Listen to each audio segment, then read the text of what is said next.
Es pati pēc savas pamata izglītības esmu skolotāja, matemātikas skolotāja.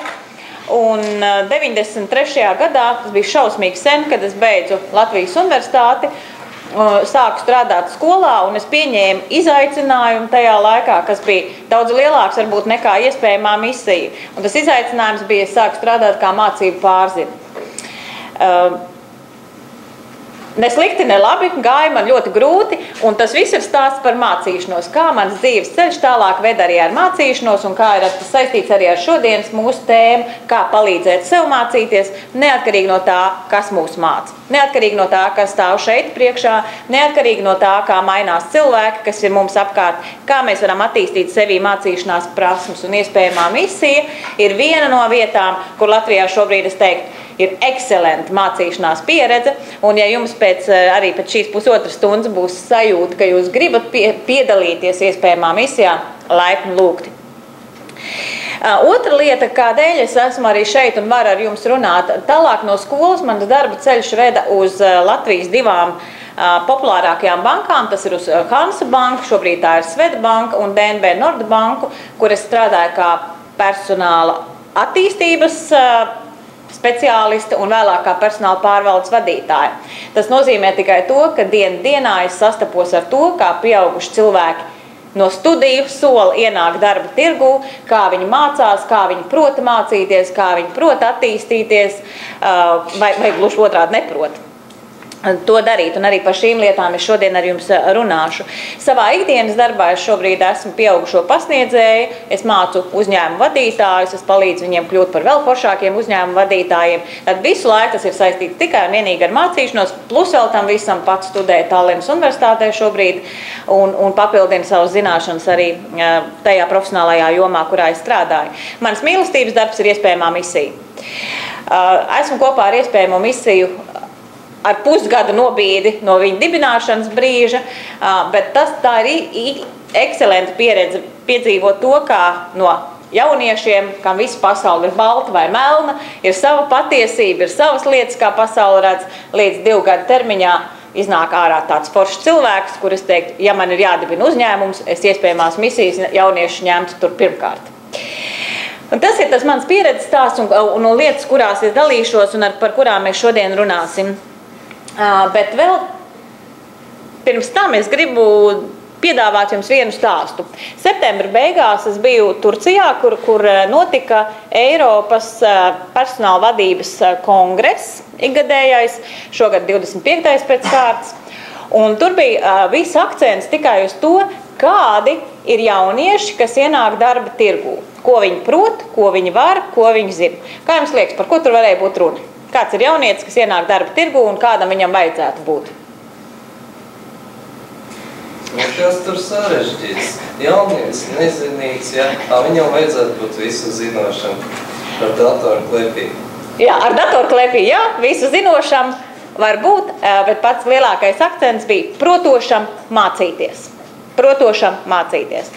Un tas ir tas, ko sagaida darba devēji, un Latvijas darba devēji, tieši tāpat kā Eiropas darba devēji, ir formulējuši to domu tā, ka darba tirgu ienākot jaunam cilvēkam vissvarīgākais ir, ko es esmu darījis, kā es esmu veidojis savu pieredzi, strādājot studiju projektos, strādājot kopā darba grupās, kas ir tā bagāža, kas jau man nāk līdz, un tas ir daudz svarīgāk nekā tas, kas man ir ierakstīts CV, kādas man ir augstskolas un kāda man ir grādi.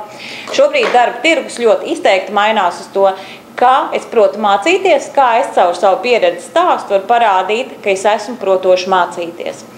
Tas ir tas, par ko rūpējas personāla vadītāji šeit Latvijā, tas ir tas, par ko rūpējas personāla vadītāji pasaulē. Un tādēļ mēs arī esam šeit, lai dotu to ceļamaizi, un iespējamā misija ir tā ceļamaize, kas var palīdzēt attīstīt sevī prasmes, attīstīties un veidot sevi kā vienu foršu cilvēku.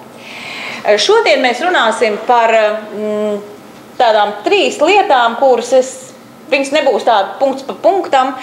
Pirmkārt, mēs skatīsimies, kas tad ir un kas nav mācīšanās. Vai šobrīd šeit, tā kā tas izskatās, tā ir mācīšanās? Tā ir sēdēšana. Tā ir sēdēšana. Vai tā ir mācīšanās? Arī. Drusiņi ir, ja? Tad cik daudz, kas no tā, vai tā ir, vai ar tā var iemācīties? Kas nav mācīšanās? Ja? Par šīm lietām mēs diskutēsim un mēģināsim paši saprast. Kas ir tie uzskati, kas valda tad, kad mēs mācāmies, kad mēs attīstamies? Arī par šīm lietām dažādos kontekstos runāsim. Un arī par tām idejām un praktiskiem paņēmieniem, kā mācīties. Kā mācīties un pilnveidot savus mācīšanās prasmes. Jo iespējamai misijai ir viens liels virsuzdevums. Tad, kad iespējamās misijas jaunieši strādā ar skolēniem skolā, tad mērķis ir ne tik daudz iemācīt matemātiku vai iemācīt kaut ko, bet iemācīt bērniem mācīšanās prasmes. Arī tad, kad iespējamās misijas jaunieši aiziet no skolām, lai bērni paliktu ar prasmēm mācīties. Prasme mācīties ir tā, kas īstenībā mūs pavadīs visu dzīvi, vienalga, cik mums būs gadi. Nu jā, un tās gudrības, kuras es tagad runāšu, te no tribīnas, es esmu pati pielietojis dzīvē un turpinu vēl pielietot daudz un dikti, tā kā ar prieku tajā visā dalīšos ar jums. Un kādēļ tas ir tik svarīgi un kādēļ ir svarīgi saprast, kādā veidā sevi pilnveidot tieši mācīšanās prasmēs, tā ir tā konkurētspēja, kas mums visiem stāv priekšā, kādam jau, nezinu, pēc gada, kādam pēc 2, kādam pēc 3. Tā konkurētspēja nāk caur veiksmes stāstiem, ko mēs esam darījuši jau tajā studiju laikā, kā mēs esam veidojuši savas prasmes un kā mēs esam mācījušies. Jautājums ir tikai tas, kā mēs to darām, kas ir efektīva mācīšanās un ko mēs par to varam zināt. Un tagad jautājums jums. Tad, kad mēs mācāmies, studējam Rīgas Tehniskajā universitātē, jūs šeit esiet no dažādām fakultātēm, manuprāt, ja? Kaut kā tā. Vai jūsu attīstība ir izdevumi vai investīcijas? Kas tie pa smiekliem? Kas ir izdevumi? Emocionālā attieksme pret vārdu izdevumi. Mīnus maciņā, žests bija ļoti pareizi, ja? Tātad mīnus maciņā. Ja? Kāda ir emocionālā attieksme pret vārdu investīcijas? Ieguldījums. Ar ko ir raksturīts ieguldījums? Ko mēs sagaidām no ieguldījuma? Kaut kādā brīdī nāks atpakaļ. Cerams, ka pietiekami īsā brīdī, cerams, ka ar pietiekami maziem riska momentiem, ka tas varētu arī izzust. Parasti par izdevumiem vai investīcijām mēs runājam naudiskā izteiksmē. Ko vēl jūs investējat vai izdodat, tad, kad jūs studējat? Savu laiku. Ko vēl? Enerģiju, savu mīlestību pret RTU un tā tālāk. Jūs ļoti daudz no sevis investējat vai dodat ar cerību, ka tas nāks atpakaļ. Kurš ir atbildīgs par to, lai tas būtu vai nu izdevumi vai investīcijas? Cik pareizi atbildi. Tas tā kā skola pats. Ja, ja jūs liekat šeit visu savu enerģiju, savu laiku, savu naudu galu galā, tad jūs esiet atbildīgi par to, lai tās ir investīcijas. Lai laiks, kur jūs pavadat augstskolā, lai tās ir investīcijas.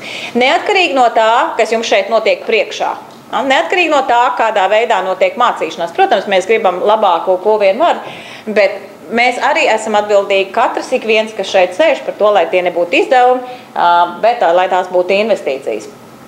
Un iespējamā misija atkal strādājot ar saviem cilvēkiem un atkal dalīsimies tajās pārdomās, fokusējas uz to, lai tā ir investīcija, visa enerģija, viss laiks, ko mēs esam likuši klāt, lai tas būtu ar cerību, ka tas nāks atpakaļ.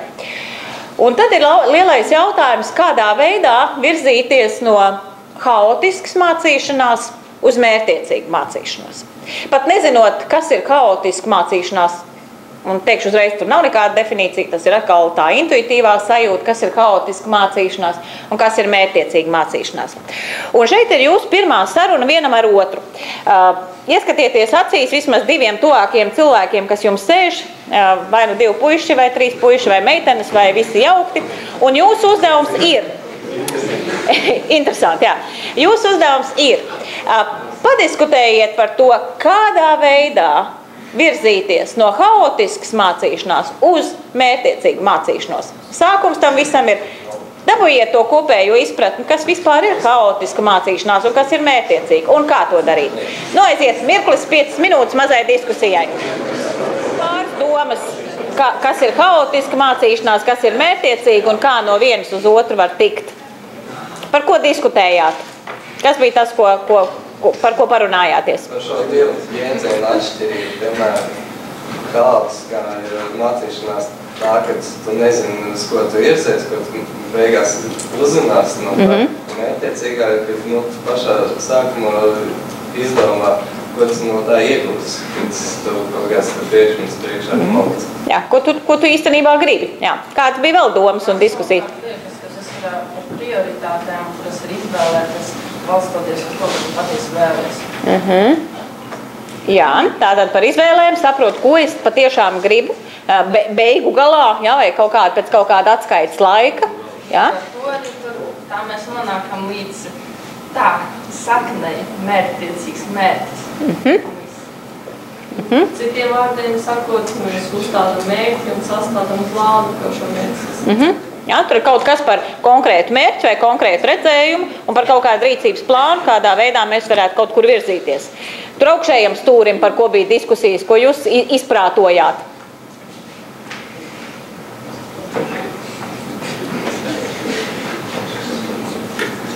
Tur ir, jūs vairāk atbalstat haotisku mācīšanos vai mērķtiecīgu mācīšanos? Kur ir mīļāk? Abas. Ja? Apmēram vienādi. Ja?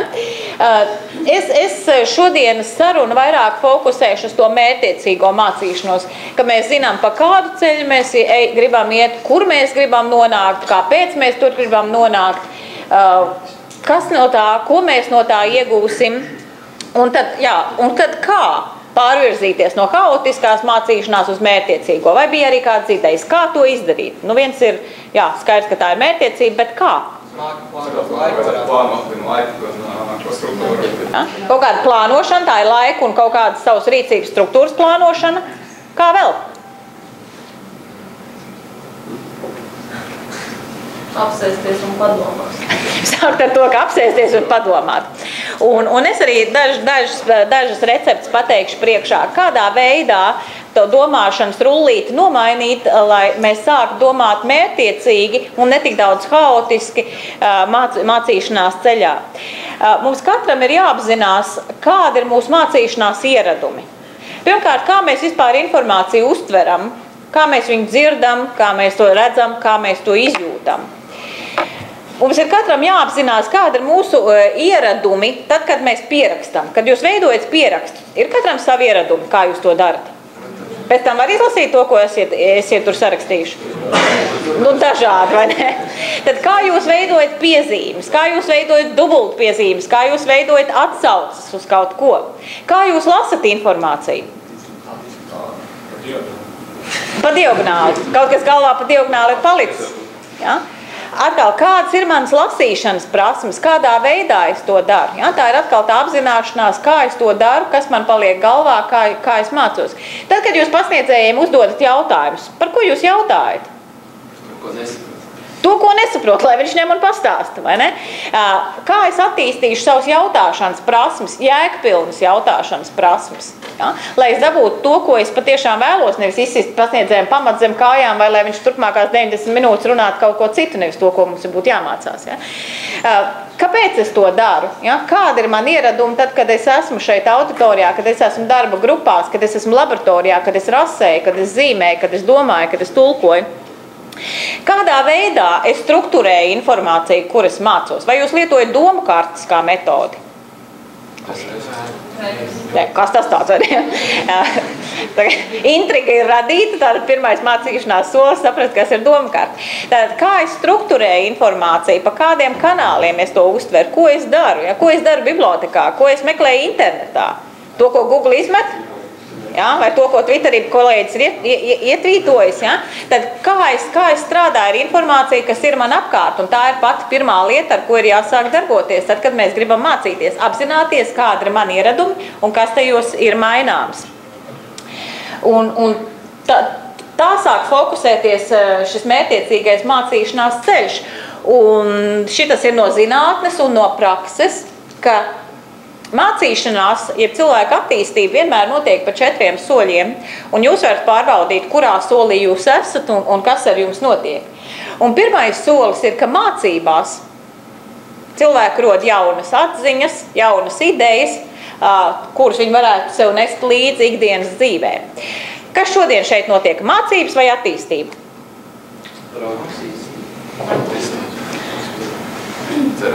Terapija. Ar ko vispār šie jēdzieni atšķirās? Es ik pa laikam saku mācības, ik pa laikam saku attīstību. Kur ir atšķirība? Mācības un attīstība. Mācībās iemācās kaut ko jaunu, attīstībā attīst jau esošas zināšanas. Pilnveidot. Ar ko vēl? Jā. Kur vēl atšķirības? Mācībās tiek dots tas sausais atlikums, ja tīri informatīvā daļa, bet attīstības procesā tas tiek interpretēts katras personas apziņā tā, lai viņš to pieņemtu vienkāršāk saprotamāk vienkāršāk. Un es komplimentu izteikšu jums par to vārdu attīstības procesā, jo attīstība ir process. Jā, mācības tas ir viens brīdis, kas notiek šeit. Un vai jūs no šodienas, kā no mācīšanās brīža, paņemsiet sev kaut ko līdzi, kaut kādas domas un idejas, un nesīsiet tās tālāk savā attīstībā? Ja? Tas atkal tā ir tā jūsu šī laika investīcija vai arī izdevums. Ja? Vai šī pusotra stunda jums būs izdevums vai investīcija, arī lielā mērā atkarīgs no jums, ko jūs ar to tālāk darīsiet. Un ja mēs esam raduši kādas jaunas atziņas, tad nākamais solis ir, kā mēs tās pārtulkojam savā ikdienas darbībā. Kādā veidā mēs to mēģinām darīt, tad, kad mēs strādājam projektu grupās, darba grupās, kad mēs mācāmies eksāmeniem, sesijām un tā tālāk. Nākamais solis ir standartizējam zināšanas, pasakām, šitas der, šitas der, šitas der, šo mēs varam apaudzēt ar papildus pieredzi, un 4. solis ir, es tā rīkojos vienmēr. Kaut vai, ja jūs gribētu mainīt veidu, kā jūs gatavosieties ziemas sesijai. Gribat mainīt veidu, lai nav pa naktīm, lai nav pēdējā brīdī. Tas bija ļoti sirsnīgi nopūta. Tad, kāds būtu pirmais solis? Ko jūs darītu? Sākt jau tagad. Pirmkārt, nospraust mērķi, ko es gribu. 22. decembrī vai 3. janvārī es gribu būt pabeidzis visas sesijas, darbus, ieskaits un visu, kas tur ir jānodod. Tātad ir pirmkārt mērķis, sāku domāt, kā es plānoju, kā es organizēju savu darbu. Ja? No šodienas kaut ko ņemsiet līdzi, tad sāksiet mēģināt darīt, vai plānošana strādā vai nestrādā, vai pierakstu veidošanas jaunā kārtība strādā vai nestrādā, ja, tad kaut kādas izmaiņas, kuras eksperimentēsiet, pielietosiet, secināsiet, šitas man der, to es darīšu katru dienu. Tā notiek mācīšanās process. Ja jūs atduraties kaut kādā vienā solī un tālāk uz priekšu netiekat, nu tad atkal tā mācīšanās droši vien laikam par efektīvu nevarētu tikt nosaukta. Un mācīšanās vienmēr var tikt ievietota šādā matricā, un to mēs tūlīt pamēģināsim izdarīt arī paši.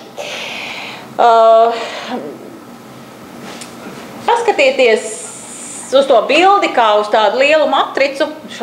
Šausmīgi jocīgi sanāk, es skatos tur, jūs skatāties tur, un man vēl te kaut ko rāda. Un acīs viens otram nevaram ieskatīties, normāli runājot.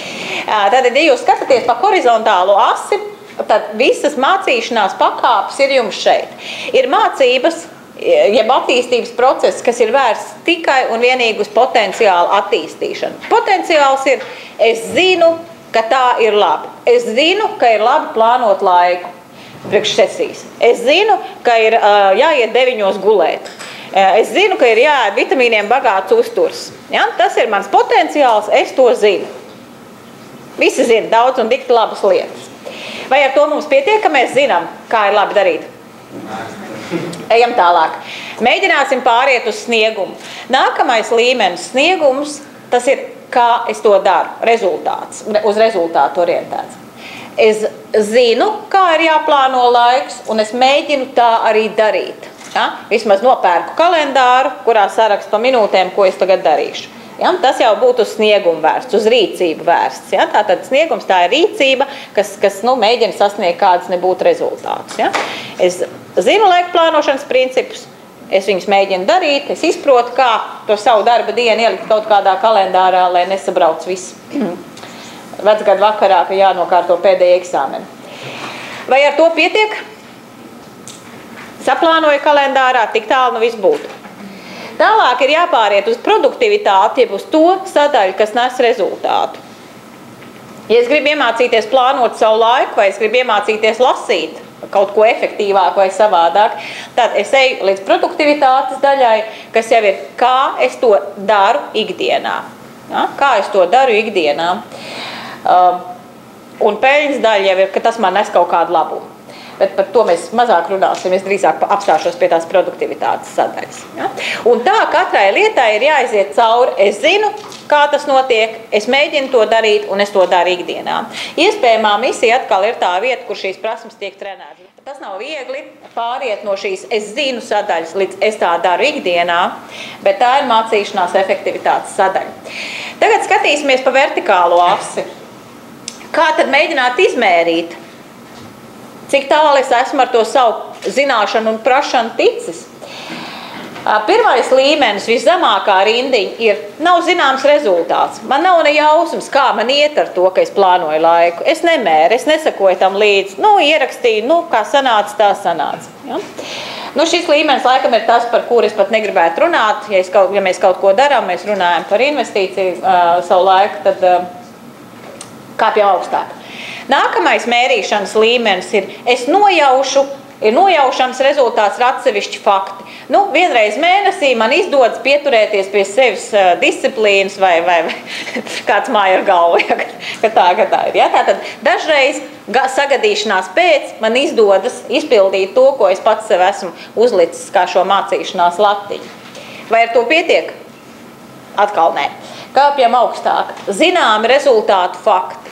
Ja es gribu iemācīties mācīties vai jebkādu lietu, es gribu iemācīties vadīt darba grupas, es gribu iemācīties plānot laiku, es gribu iemācīties rasēt, es gribu iemācīties, gleznot.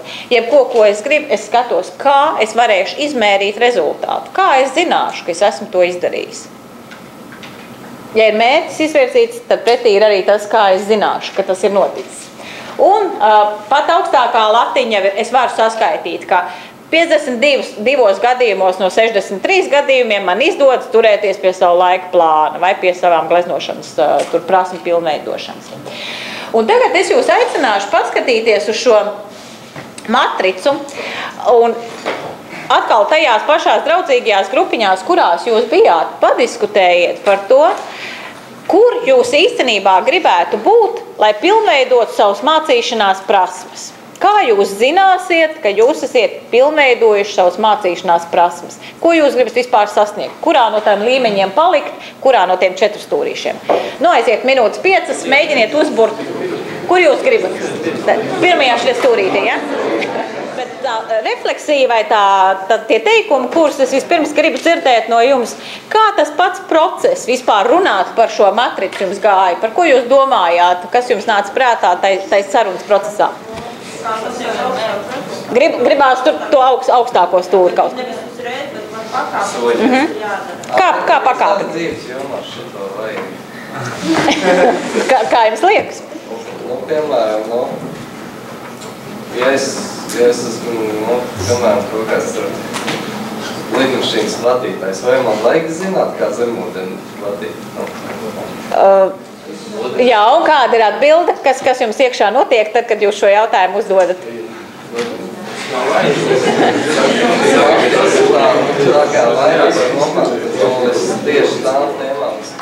Tieši tām tēmām, kas ir man vajadzīgas, katram pašam. Ja?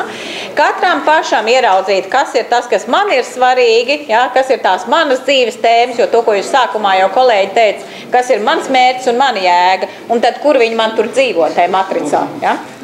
Bet, ja pēkšņi jūs kā lidmašīnas pilots gribēsiet zināt par zemūdenēm, tā būs jūsu dzīves jēga un jūsu mērķis, kur jūs tur liksiet iekšā un mēģināsiet ielīmēt. Kā vēl gāja ar šo procesu pašu? Paskatīties, kas tad īsti notiek ar mācīšanos, ar mēģināšanu izmērīt, izsakošanu līdzi, ko es zinu, ko nezinu, kur manas mācīšanās prasmes varētu būt. Jūs arī minējat, pat pakāpeniski vajadzētu iet. Cik pakāpeniski? No kurienes uz kurieni? Skaties, kas ir sākumā. Ja sākumā viss ir ļoti dramatiski un tas pats zemākais līmenis varbūt. Tu nevar gaidīt, vai nevar cilvēku piespiest, lai viņš vai pašam sev piespiest, lai tu uzreiz būtu ļoti pakāpeniski. Jā. Pakāpeniski, taisnība. Nav iespējams no tiem ieradumiem, kas ir šeit apakšējā stūrī, tikt uz tiem ieradumiem, kas ir tur augšējā stūrī. Tik līdz tiem ieradumiem, kas automātiski liek vērtēt, kā man iet ar manām prasmēm, kā es tieku uz priekšu. Te puiši priekšpusē runājāt, ka visvieglāk laikam dzīvot te pirmā apakšējā stūrī. Ja? Protams, tādā ziņā, ka vieglāk ir, ka tu nezini, ko tev jāzina. Tad esi baigi gudrs. Priekš sevis. Labāk neinteresēties, jo tad ir dzīve mierīgi, naktīs guļ mierīgi. Tā, starp citu, ļoti bieži arī notiek. Tā ļoti bieži notiek. Darba vietās arī mēs pat neizsakojam līdzi, kā mēs mācāmies, kā mēs attīstamies. Kādas ir aizdomas iespējamā misijā cilvēki paliek šitajā pirmajā 4 stūrītī, kreisajā, vai kas tas pa stūri? Noteikti paliek, vai mans prieks ir redzēt, kā viņi aug. Es pat nezinu, Mārtiņ, vai tev ir fantāzija par to, kur tad īstenībā iespējamā misijā jūs dzīvojat, pa kuru 4 stūri? Kā kuram? Kā kuram, jā? Citam atnāk, piemēram, kur tur ir sniegums un nojaušanas rezultāts, apmēram, jā, un tad uzkāpt tur tiešām, piemēram, friko, es varētu pateikt, ka tā ir pēļņu un kvantificējas rezultāts. Vienkārši 2 gadu laikā cilvēks sāc strādāt skolā, šobrīd viņš 3. gadā strādā jau kāds skolas direktors. Jā. Tā kā katram ir jāatrod savus mērķis, kur es gribu būt, kā es gribu būt, kādā veidā es mērīšu to, ka es nokļūstu tur vai tur. Ja mēs virzamies uz priekšu par šīm attīstības kāpnēm, tad tas ir cieši saistīts ar to, cik ļoti mēs katrs kā personība esam gatavi satricināt tos pamatus, kas mums ir. Jo mācīšanās, īsta mācīšanās vienmēr ir izkāpšana no komforta zonas. Izkāpšana no tām ērtajām čībām, kurā es visu zinu, es jau protu, es jau māku, tas jau vienmēr tā ir. Īsta mācīšanās ir izkāpšana no šīm ērtajām čībām. Un tās schēmas cilvēku prāts uzbūvē pilnīgi automātiski. Kā vienmēr rīkoties. Un schēmas ir laba lieta, tās mūsu galvā te tāda rullīša strādā, un tie mums palīdz pateikt, kā man tagad rīkoties. Ja Sandra Lācis jautā aizmugurējiem stūrim, ko jūs darījāt, tad schēma liek pasmaidīt, bet neko neatbildēt, jo tā ir drošāk. Schēmas ir tās, kas mums palīdz izdzīvot. Jautājums ir, ko es ar savām schēmām gribu darīt, vai es tās esmu gatavs izaicināt, vai gatavi izaicināt.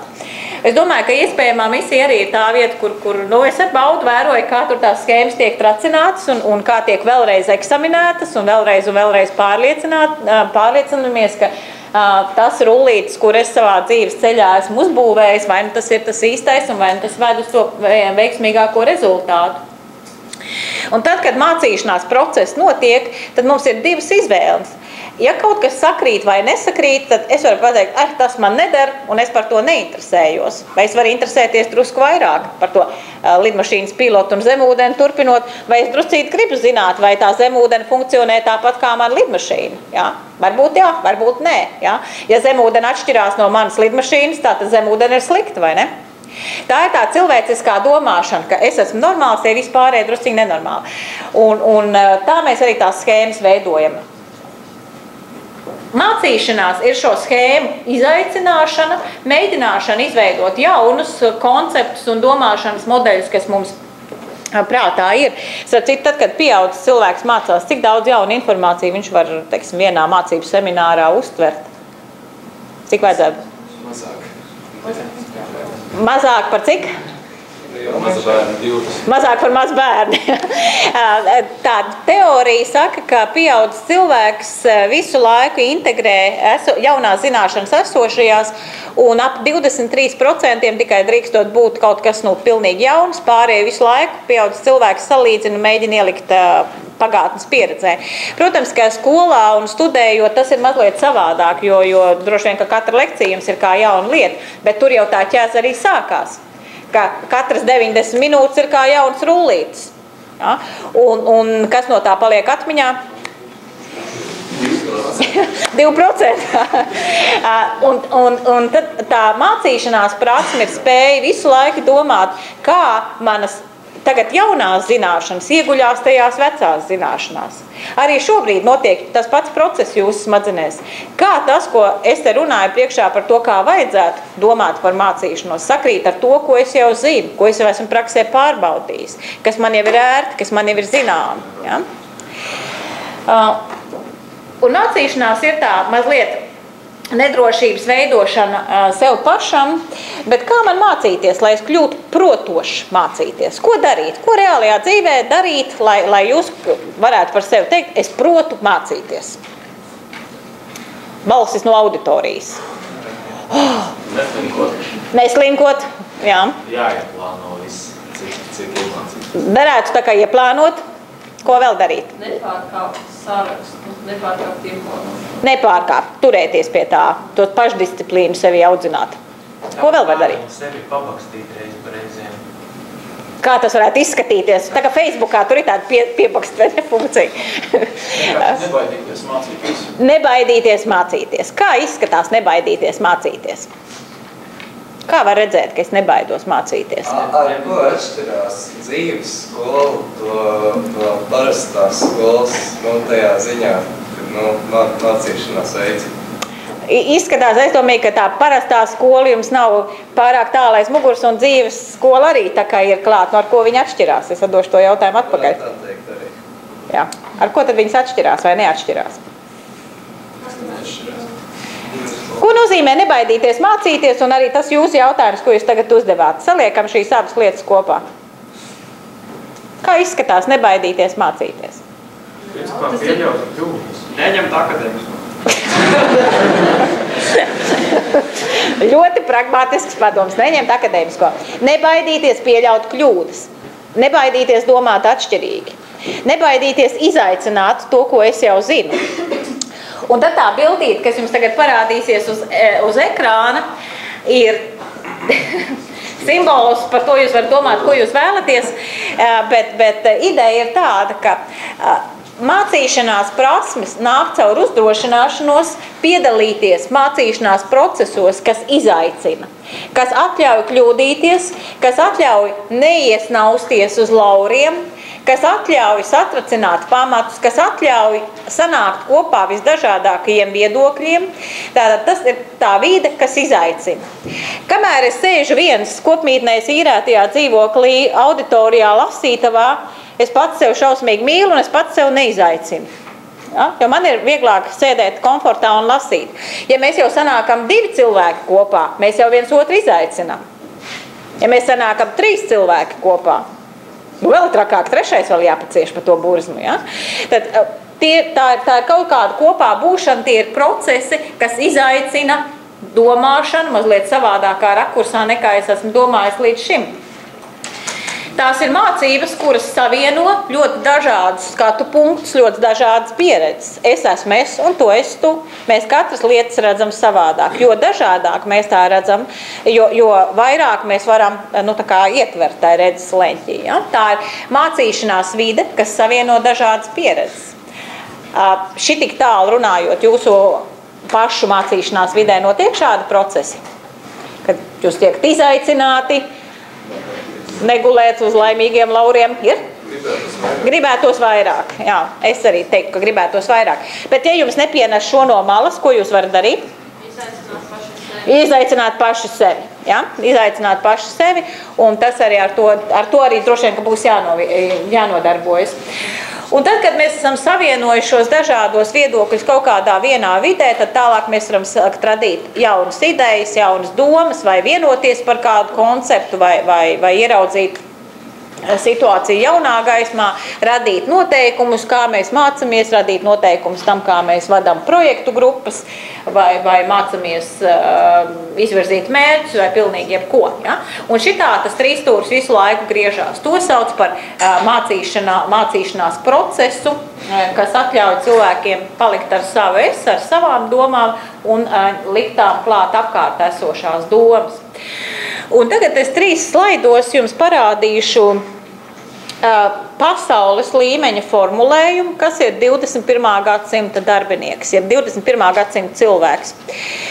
Šobrīd jau 3. gadu Katarā, Dohā, ir noticis pasaules izglītības inovāciju fórums, un pagājušajā gadā šajā fórumā arī man bija tā laime piedalīties, un tika šajā fórumā prezentētas un formulētas 21. gadsimta cilvēka prasmes. Un šīs prasmes, kā jūs tūlīt redzēsiet, viņas nav par to, kā darīt kaut kādas ļoti pareizas profesionālas lietas, bet ļoti daudz kas par cilvēcisko. Tātad pirmā no lietām ir kritiska domāšana par lokālām un globālām lietām. 21. gadsimta cilvēks ir spējīgs redzēt, kas notiek manā valstī, kas notiek pasaulē, kā šīs lietas iet kopā, spēt kritiski tās analizēt, nepazaudēt savu domu un būtiskos aspektus, bet respektēt arī to, kas notiek apkārt. 21. gadsimta cilvēka iezīme ir eksperimentāla novērošana. Spēja veikt eksperimentu vai mēģināt un tad secināt, kas no tā sanāk, ko es ar to varu tālāk darīt. 21. gadsimta cilvēka prasme ir tolerance. Kas ir tolerance?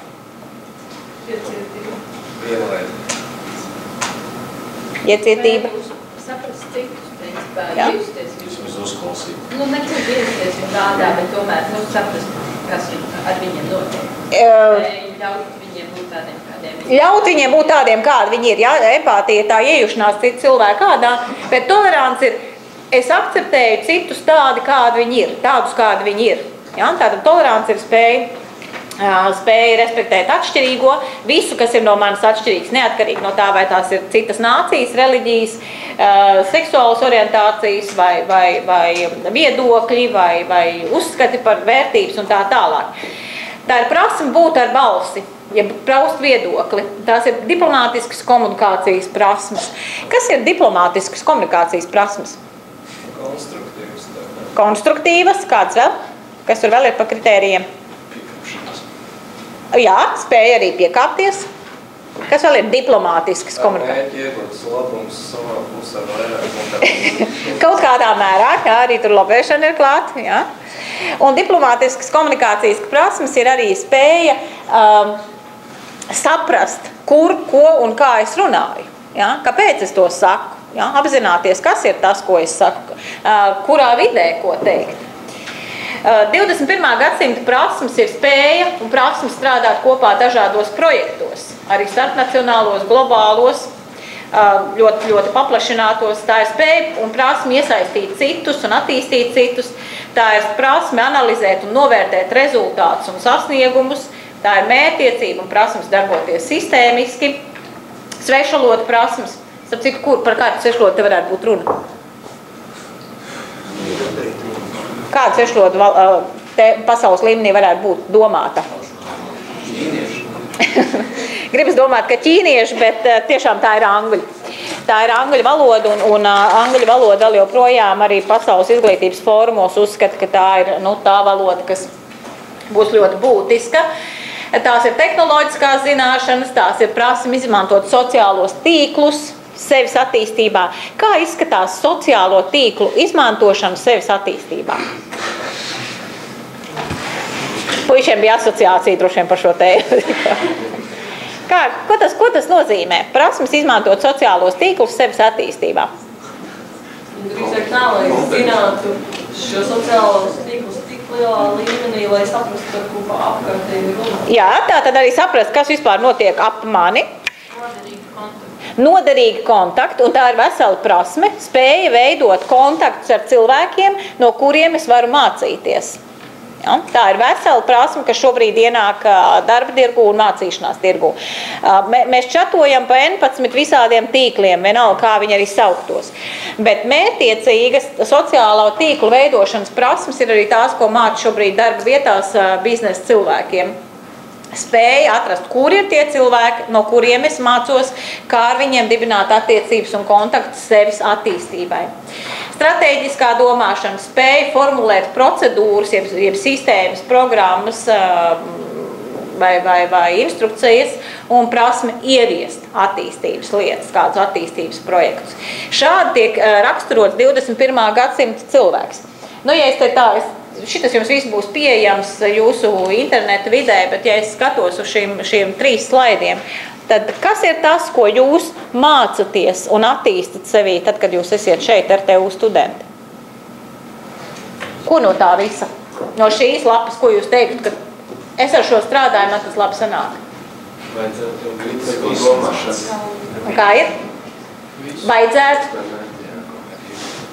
eksperimentālo novērošanu, tā varbūt... Tolerants mājās vairāk mācās vairāk. Jā, tolerants mēs mācāmies kopumā visur. Kā ir atšķirības starp šiem 21. gadsimta prasmēm, starp 20. gadsimta, iepriekšējo paudzes cilvēkiem? Jūs gribat pareizo atbildi vai kādu? Kas bija 20. gadsimtā? Padomu laiks, varētu tā teikt, iepriekšējā paudzes, kad vecāki mācījās, tad viss bija savādāk.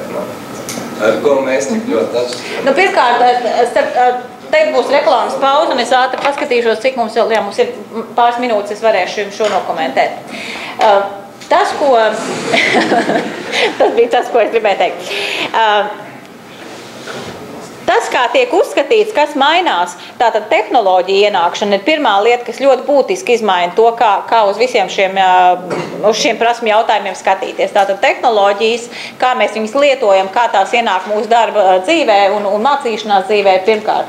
Otra lieta ir globalizācija, kas šobrīd notiek daudz jaudīgāk nekā tā notika iepriekš. Trešā lieta ir sociālā vide, kurā mēs dzīvojam. Ir pilnīgi atšķirīgi ģimeņu modeļi, ir pilnīgi atšķirīgas reliģiskās lietas, kas sāk samaisīties un tam līdzīgi. Tātad daudz, kas tāds sāk parādīties, kas iepriekš nebija. Saistībā ar šīm tehnoloģiju un globalizāciju lietām cilvēku dzīve kļūst daudz fragmentētāk. Arī tajā pašā mācīšanās kontekstā ir kāda ir jūsu ikdiena? Cik darbus jūs vai cik lietas jūs dienā padarat vai cik jums tā jauda ir dienā? Salīdzinoši maza. Jums ir salīdzinoši maza? It kā tu esi izdarījis daudz, bet tu paskaties, tu esi sīkam ir izdarījis. Tā ir tā sajūta, kas ir šodienas cilvēkam. Es daru ļoti daudz, bet tas rezultāts sajūta ir daudz mazāk. To sauc par fragmentāciju, ka mēs ļoti daudz sevi investējam tādās sīkās un dažādās lietās, bet nepietiek laika iedziļināties, nepietiek laika veidot koncepts, nepietiek laika normāli un pamatīgi mācīties. Tā ir tā atšķirība, kā šobrīd veidojas darba dzīve un kā mainās šīs prasmes. Kādreiz dzīve bija viengabalaināka, strukturētāka, varbūt mazāk prasīja šīs globālās un tehnoloģija lietas, bet par to mēs vienu kolokviju varam uzrīkot. Nu, lūk, un ja mēs zinām, kādam mums vajadzētu būt vai kāds mēs gribam iemācīties būt, tad ir jāspēj ieskatīties spogulī. Nu, šis puisis ir ieskatījies spogulī. Ko viņš tur redz? Vēlas, ko tiekties. Nu, ir 2 varianti. Vai nu viņš skatās, uz ko tiekties, vai nu to, kas ir bijis, vai nu to, kas viņam rādās. Mācīšanās pamats ir alegoriski runājot spēja ieskatīties spogulī. Kas ar mani notiek, kas ir tas, ko es daru labi un ko es varu darīt savādāk. Šī refleksija, tā nāk no optikas, tas ir skats mans spogulī, mans atspulks, un tas ir tas, kas piesaista manu redzi pie tā, nu, kas ir svarīgi, kas ir patiesi nozīmīgi, lai par to padomātu vēlreiz. Ir kāds tapis jau par mazbērniņa mammu vai tēti šeit auditorijā? Ir kāds? Jā, viena roka ir pilnīgi noteikti. Vai jūs varat iztēloties, ko dara apmēram 1 un 8 mēnešu vecs bērns, kad viņš pieiet pie spoguļa? Viņš mēģina kaut ko tur pieskarties, ja? Ko viņš domā par to, ko viņš redz tur tajā spogulī? Viņš nesaprot, kas tas ir. Ja? Līdz apmēram tam 2 gadu vecumam bērns domā, ka tas ir kāds cits. Nu, mums visiem ir vismaz vairāk par 2 gadiem un vajadzētu saprast, ka tas, ko mēs redzam spogulī, esmu es. Un ka tas ir mans tēls, un ka tās ir tās lietas, kas ir ar mani saistītas. Un tad ir svarīgi, ko es ar to daru. Un šī vārdu spēle, feedback vai feedforward, kur Maršals Goldšmits, kurš ļoti daudz domā par cilvēku attīstību, ir formulējis. Nu tad kā? Kas tīri angliski tulkojot, es ieraugu sevi, kā es rīkojos, kā es mācos, kā es plānoju laiku, kā es nospraužu mērķus, kā es zīmēju, kā es, apgūstu vēsturi, tad ieraugu to spogulī un ko ar to tālāk darīt. Mēs parasti sakam, ka mums dod feedbacku, pasniedzēji dod feedbacku. Atzīmi, jā, viņi ieliek atzīmi, un tas ir feedbacks, tu pagātnē uz 3 vienas mācījies, vai 5 ballēm, vai uz cikām, jā? Ar to pietiek? Ar to nepietiek. Ja jūs no angliskā tulkojat šos jēdzienus, par ko viņi stāsta? Kas ir feed? Ja? Vai nu iebaro kaut ko atpakaļ, pasaka, tu darīji slikti, vai nu mēģina iebarot kaut ko tā, lai uz nākotnē darītu labāk un savādāk. Un tas ir mācīšanās pamatfunktieris. Saprast, kas ir tas, kas man sanāk, kas ir tas, kas man nesanāk, kas ir tās lietas un vērtības, kuras es varu nest turpmāk dzīvē līdz, un kas ir tas, kas man jāmaina. Ar ko nodarbojas iespējamā misija, Mārtiņa, vairāk ar feedback vai feedforward? Es tā kā biežāk izmantoju vārdu feedback. Jā, mēs izmantojam viņu kā vārdu, pēc būtības. Gan vienu, gan otru, jā. Tā bija arī mana pārdoma, kad es... Feedbacks ir feedforward. Tā ir vārdu spēle, kas šeit ir tā kā filozofisku domu uzlikta, bet ir vērts par to aizdomāties. Ko es ar to gribu panākt, ka es skatos spogulī un mēģinu mācīties? Un tā pašizpratne un pašrefleksija ir šodienas cilvēku visbūtiskākās prasmes. Tieši mācīšanās kontekstā. Kas ir tas, kā es mācos? Kas ir tas, kā es mainu savu uzvedību? Kas ir tas, kā es varu saglabāt savu identitāti? Bet vienlaicīgi būt droši, ka mani neapsmiesies, mācīšos kaut ko jaunu, ka mani nesatracinās vai es nepazaudēšu savu identitāti mācīšanās procesā. Un tad tas mācīšanās ceļš ir virzāms pa tādiem 3 lauciņiem. Un šeit uz ekrāna es esmu jums uzlikusi atkal no viena pētījuma, kas ir veikts jau sen, bet visu laiku tiek mēģināts sekot līdzi, no kādiem procesiem cilvēki vislabāk mācās. Un arī pat pēdējais pētījums, kas tika septembrī prezentēts Turcijas personālvadības konferencē, parādīja, ka mācīšanās auditorijā vai mācību klasē, vai vienalga, kur tas arī būtu, dod tikai ne vairāk kā 20% no cilvēka attīstības. Jo mācības, tie ir impulsi, tās ir idejas, kuras mēs varam likt tālāk, kaut kur lietā. Pārējais viss ieguldījums mūsu attīstībā nāk no tām attiecībām, kuras mēs veidojam, no tiem sociāliem tīkliem, ar kuriem kopā mēs mācamies, ar to, kā mēs šīs zināšanas liekām pieredzē un praksē. Nu, tur idejas ir daudz un dikti, un tad es arī tūlīt aicināšu Mārtiņu tevi, tad dalīties vienā no šiem stāstiem, kā tas izskatās praksē. Šai brīdī par to, kā to dara ikdienā, Mārtiņš nāks un stāstīs par savu pieredzi un praksi. Un tad atgriezīšos vēlreiz tad pie šī paša. Mani sauc Mārtiņš Gulbis. Es esmu iespējamās misijas absolvents, bet tieši tāpat arī esmu RTU absolvents. Esmu beidzis ķīmijas fakultāti, kas tepat blakus, dažus gadus atpakaļ tieši maģistratūru. Nu, tad pēc maģistratūras nolēmu, izmēģināt visu kaut kur es varu pastrādāt, kas ir interesanti man. Esmu darbojies zinātnē, ražošanā. Beigās es nolēmu iesaistīties ar iespējamā misijā. Un tas galvenais iemesls, kāpēc tā tas bija noticis, tās vidas, kur es biju iepriekš, man nešķita pietiekami izaicinošas un interesantas. Ja citiem vārdiem sakot, es tur pastrādāju gadu, 2, man tā kā kļuva garlaicīgi un ko es varētu darīt citu. Tad, strādājot par skolotāju, varu pateikt vienu to, ka garlaicīgi nav neviena diena. Tur ir tā komunikācija ļoti, ļoti interesanta. pievēršoties konkrēti studiju laikiem un studentiem, tas ir jums katram, tad man ir 2 jautājumi, par kuriem es tā kā esmu aizdomājies. Kāpēc daudzi studenti mācās tikai pirms pašas sesijas? Nu, tad, kad vajag un laiks piespiež, tad arī izdara. Un otrs ir tas, ka pa vienu nakti ir iespējams iemācīties vairāk nekā visu semestru laikā. Kas tad tur īsti slēpjas? Pa vienu nakti cilvēks zina to mērķi, kas viņam jāiemācā. Ok, viņš zina to mērķi, bet šeit galvenais ir tas, ka katram studentam ir milzīgs potenciāls, bet diezgan bieži tas tiek izmantots salīdzinoši zem. Un viens no iemesliem arī tādēļ, ka tas varētu būt mērķtiecības trūkums. Bet es domāju, ka ja tā katrs padomā, tad var atrast vairākas iemeslas, kāpēc tas tā varētu būt. Vai kāds priekšmets ir pietiekami neinteresants, varbūt tur ir pasniedzējs neinteresants, varbūt nodarbības notiek vēlu, ir darbs, laika trūkums un tā tālāk un tā tālāk.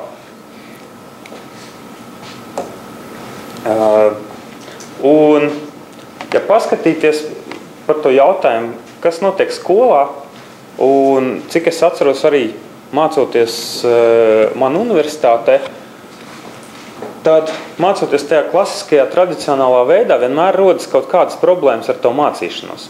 Un tas iemesls tad kā nu kuram ir. Man personīgi pašam tas pirmais iemesls problēmas ar lasīšanu man no bērnības ir bijušas. Vienmēr ir gājis slikti ar latviešu valodu, vispār valodām, literatūru. Es no bērnības ļoti lēni lasījis esmu. Bet mācīties ir vajadzīgs. Tad, kā saka, ko spēja apgūt, to spēja. Bet kā tad īsti ir iespējams optimizēt to mācīšanās procesu, lai kāds no šiem netraucētu? Ja, kā saka, apgūt tās mācības labākā līmenī, nokārtot, kā saka, sesiju labi, vai arī darbu devēju iepriecināt ar saviem rezultātiem un iespējams iegūt paaugstinājumu.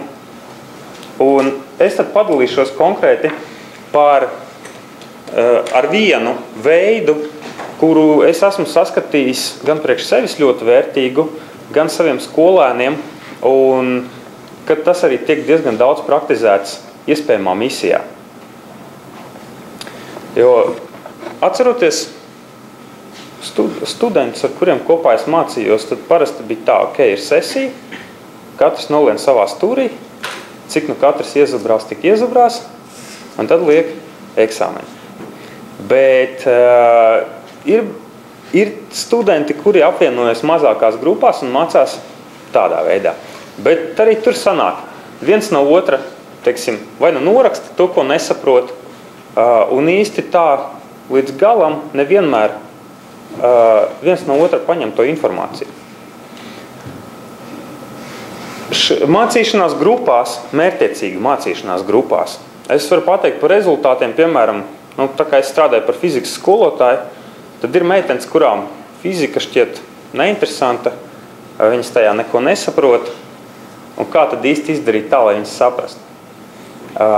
Un tad šī iespēja sadarboties ar citiem, komunicēt ar citiem skolēnus, kuri knapi velk uz 4, viņi var nokārtot, piemēram, to kontroldarbu uz 7. Atceroties studiju laikus, un tad arī tāpat iespējamo misiju, tad tas ir tā, ka students, kurš kaut kādā priekšmetā knapi velk arī, tas 4-nieks, tur varbūt līdz 5-niekam uzvelk, var nokārtot eksāmenu uz 8-nieku bez problēmām. Šobrīd man šāds piemērs viens ir cilvēks mācās doktorantūrā ķīmijas fakultātē un pavisam nesen dabūja doktora grādu. Ķīmija nav viņa īpaši stiprā puse, bet tieši izmantojot iespēju sadarboties ar citiem, mācoties, viņš ir spējis tikt tur, kur viņš ir. Un kas tad ko tas sevī vispār ietver? Šeit, mācoties grupā, mērķtiecīgi mācoties grupā, ir iespējams praktizēt ļoti daudzas lietas, kuras stāstīja Sandra. Jā. Tad ja mēs praktiski mācāmies universitātē, tad bieži vien tā ir informācijas plūsma, kur mēs saņemam, pierakstam, analizējam, par to domājam un cenšamies atcerēties. Bet mācīšanās procesā ir ļoti, ļoti svarīgi un vērtīgi pašiem spēt radīt tēlu, ko tad es īsti mācos. Piemēram, ir kaut kāds priekšmets, un tad ir nepieciešams pastāstīt kādam citam par to priekšmetu, piemēram, 5 teikumos, kas tas ir tā, lai tas otrs cilvēks saprot. Un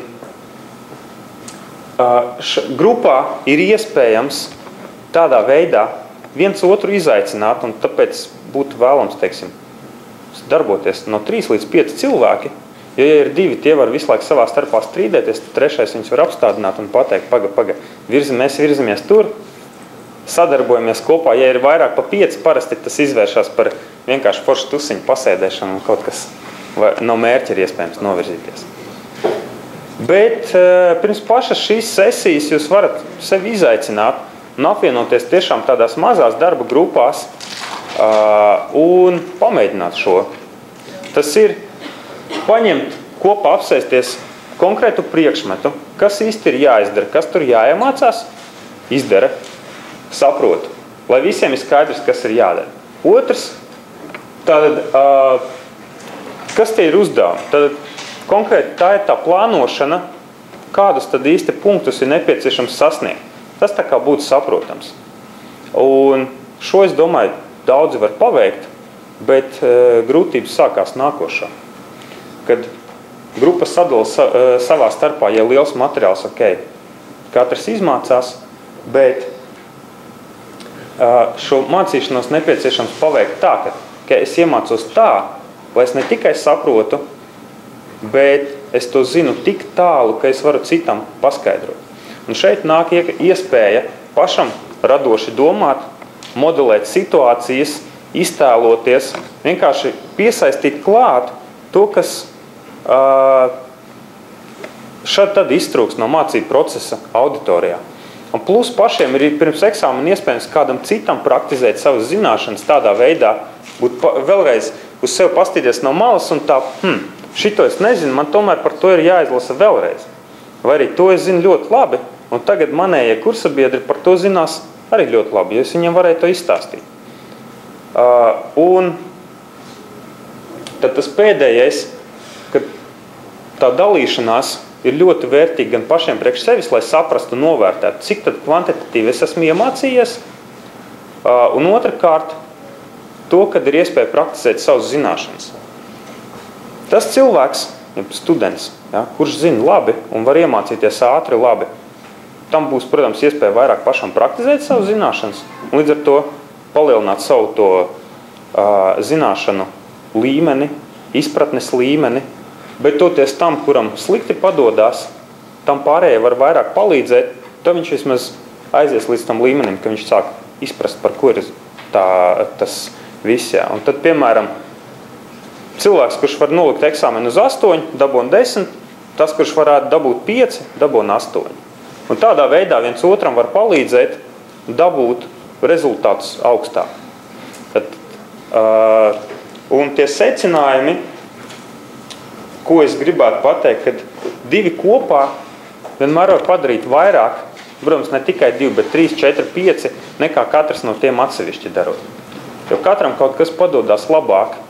Galvenais ir prast sadarboties, komunicēt savā starpā un uzņemties to atbildību, kad jā, es paņemu, sadarbojos ar konkrētiem šiem cilvēkiem un izdaru lietu līdz galam. Šī ir tā pieredze, kuru savukārt es redzu un vēroju un novēroju ikdienā, kā iespējamā misijā veidojas mācīšanās prasmes.